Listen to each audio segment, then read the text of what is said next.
Yo mga idol, kumusta? Mandrake mga sport, sabi nga pala, ating pag-usapan, Barangay Nibra, CJ Perez, trade, mapupunta na nga ba sa kupunan ng Barangay Nibra at Justin Brownlee, matinding inamin. Pero bago na nga yan, kung bago pala sa aking channel, huwag mong kalimutan mag-subscribe at i-click ang notification bell para like ang updated sa ating latest upload pa natin.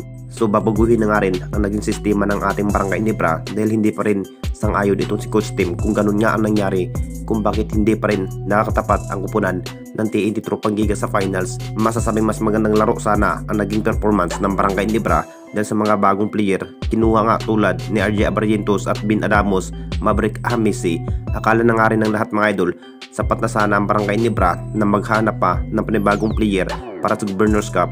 Bigo pa rin sa pagkuha ng kampyonato laban nga sa upunan ng TNT Tropang Giga. Posibleng mapupunta na nga ba ang nasabing key player ng SMB na si CJ Perez mga idol? Alam na nating lahat, mas nagsasalita na nga ng SMC kunin na nga ba bilang player si CJ Perez sa upunan ng Barangay Nibra.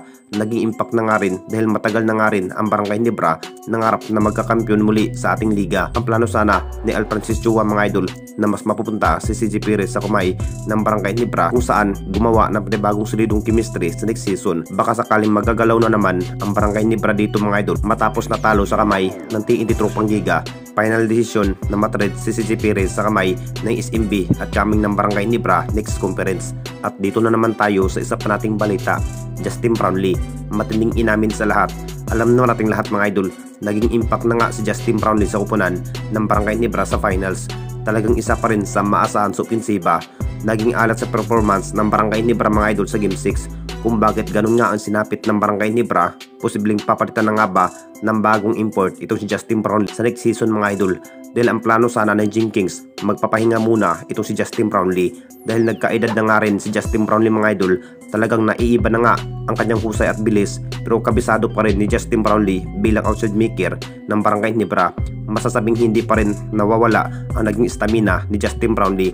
Ito na nga ba ang kinahihintay ng lahat kung sino na nga ba ang magiging import sa next season ng Barangay Nibra? Hindi naman sigurado mga idol kung papalitan na nga ba itong si Justin Brownlee. Sa naging sinabi nga ni Coach Tim, talagang magpapahinga muna itong si Justin Brownlee sa next season mga idol.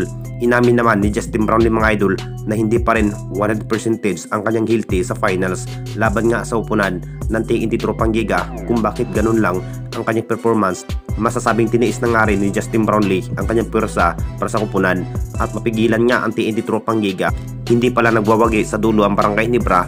Sinabi naman ni Justin Brownlee mga idol, mas malalakas nga ang naging chemistry at teamwork ng TNT Tropang Giga dahil kay Julius Jefferson at Calvin Octana ang nagpasimuno sa scoring machine sa TNT Tropang Giga. Kung bakit natalo nga ang Barangay Nibra sa finals, anong masasabi ninyo mga idol tungkol sa ating video?